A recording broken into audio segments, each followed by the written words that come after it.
Umar ibn al-Khattab's son, Ibn Umar says that the Prophet ﷺ had made a dua to Allah. The Prophet ﷺ had said, "Oh Allah, bring glory to Islam with one of these two men who is the more beloved to you, either Abu Jahl or Umar ibn al-Khattab." And Ibn Umar said, Umar was the one who was more beloved than Abu Jahl. How did he accept Islam? It is narrated that once Umar ibn al-Khattab went during the evening, and Umar was, as most of the men were, he loved to drink. So he went out at night having a craving for drinking. He was young at this time, 25 years old or so, where all of the young men would go and drink. And he found that none of them were there. He went to another house, then for some reason they were not there. He went to the wine cellar, even the wine cellar was not there, the one that they get their wine from. So he said, let me just go to Tawaf now, get my mind off of this craving.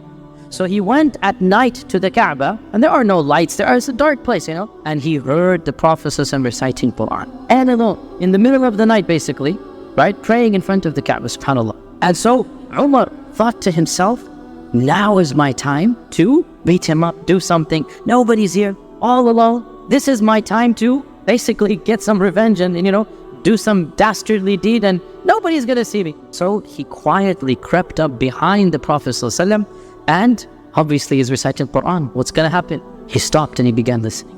And nobody knew he was there. Even the Prophet ﷺ was oblivious. He was completely lost in his recitation. And Umar is narrating the story himself. It is narrated in Muslim Imam Ahmad. He's narrating in the first person. And he said, I stood behind him, and he began reciting Surah Al-Haqqah. الحاقة ما الحاقة ما أدراك وما أدراك ما الحاقة كذب ثمود وعاد من القارعة. And he said فتعجبت من تأليفه. I was amazed at the rhythm, the sequence. And while the Prophet is reciting, this is an amazing story, he began to think to himself, where is this coming from? So he said, هذا والله قول شاعر. This is, wallahi, this must be the statement of a beautiful poet, just like the Quraysh are saying. And as soon as he thought of this, Surah Al-Haqqah says what? وَمَا هُوَ بِقَوْلِ شَاعِرٍ قَلِيلًا مَا تُؤْمِنُونَ. So then Umar says, okay, it must be a kahin. It must be a sorcerer. What is the next verse? وَلَا بِقَوْلِ كَاهِنٍ قَلِيلًا مَا تَذَكَّرُونَ. Right? So Umar says, where is this from then? What's the next verse? تَنزِيلٌ مِّن رَبِّ الْعَالَمِينَ. What if he's inventing it? وَلَوْ تَقَوَّلَ عَلَيْنَا بَعْضَ الْأَقَاوِيلِ لَأَخَذْنَاهُ بِالْيَمِينِ ثُمَّ لَقَطَعْنَا مِنْهُ الْوَتِينَ. Basically, it's a conversation that Allah is having with Umar ibn al-Khattab through the Prophet ﷺ, and the Prophet doesn't even know about it. Because he's just reciting the Quran, and Umar is just thinking thoughts to himself, right? What if this is a poet? This cannot be the poet. You have no thinking. You're not thinking through. Well, what if it's a kahin? It's not a kahin. Don't you see? Where is this from? It's from Allah Azza wa Jal. تنزيل من رب العالمين. What if he's inventing it? If he were to invent anything and ascribe it to us, we would hold him by the right hand and cut off his jugular vein. So basically, every doubt Umar is thinking, Surah Al-Haqqah is responding back to at that very time. And Umar ibn al-Khattab said, that was the first time Islam entered my heart and took over it. He didn't accept yet, and he didn't do anything to the Prophet, and he went back home. Then, of course, the famous story happened that all of you are familiar with, that one day the people of the Quraysh were sitting around and Umar was with them, and Abu Jahl once again began his tirade against the Prophet ﷺ. And Abu Jahl said, this man has done more to insult our fathers and gods than anybody else. He has cursed our religion. He has said that anybody who worships idols will be punished and going to hell. This means our forefathers. He is making fun of our forefathers. Who will finally rid us of this man? Abu Jahl says, by Allah, anybody who succeeds in doing it, I promise him 100 camels, red and black, the choicest colors. And I'll also add 100 uqiyah, pouches of silver. So Umar now got greedy. And so he went back home, he shook his sword out, and he walked with an unsheathed sword, as you all know the story. And here, the riwayat of Ibn Ishaq and others say that a number of things stopped him along the way. And he heard voices with poetry, with eloquent Arabic, telling him that, what are you doing? This is just a man saying La ilaha illallah. So basically there seems to be some supernatural events happening, and he kept on ignoring and just not thinking about it. Until finally he passed by Nu'aym ibn Abdullah al-Nahham.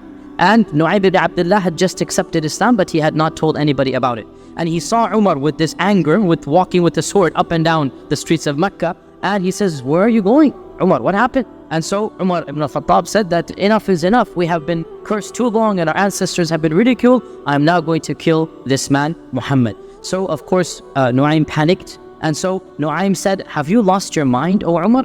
Do you really think that the Banu Abd Manaf, the tribe of the Prophet, the Banu Abd Manaf, the Banu Hashim, will allow you to walk on the face of this earth after you kill one of their own, you're not going to live any longer. And if you really want to do something, go back and fix your own family first. What do you mean, fix my own family? Don't you know? No, what do you mean? Your own sister and your own brother-in-law have accepted Islam. When Umar heard this, he became even more enraged, because this is now a slap on his face. This is insulting. And so he marched to his sister's house in anger, and as he came close to the door, he heard the recitation of the Quran. And so Umar barges up, began slamming on the door, and he hears scurried sounds. Al-Khattab is being put in the closet, and Fatima took the Quran and basically almost sat on it. She put her skirt on top of it. Come in, come in. What are you doing here at this time of the day? What was this noise I heard?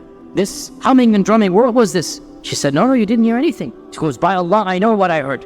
And rumor has reached me, or I know now that the both of you have accepted Islam. I know it has been told it. And they began to deny it, and Umar is already enraged, and he took a step forward to basically punch Sa'id, his brother-in-law. And when he took this step forward, Fatima stood up to try to stop him. The blow landed on her forehead instead of his. And when he punched her, her lip basically burst open and the blood began to flow down. And when this happened, the both of them became enraged.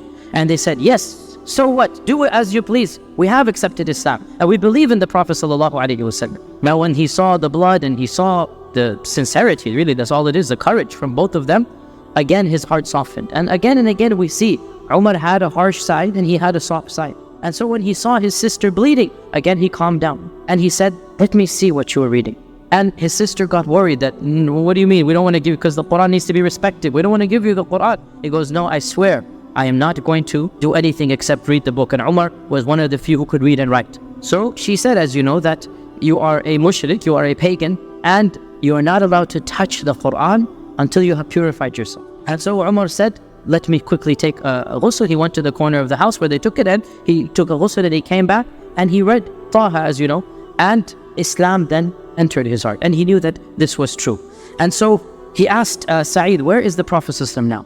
And so Sa'id saw that his eyes had completely calmed down. He wants to where is the Prophet ﷺ? Sa'id said, he's in the house of al-Arqam. So the Umar ibn al-Khattab then proceeded to al-Arqam's house. The sword is still in his hand because he hasn't let go of it.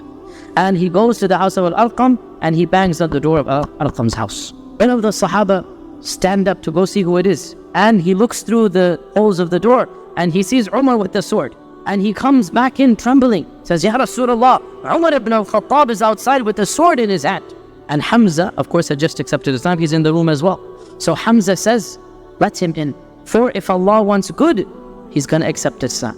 And if Allah wants other than this, then the very sword that he's holding will be the end of him. And so some of the Sahaba went to the door. They opened it up. They escorted Umar. They held onto his arms. Two people holding onto his arms, right? He's a big guy. And they escorted him to the Prophet ﷺ.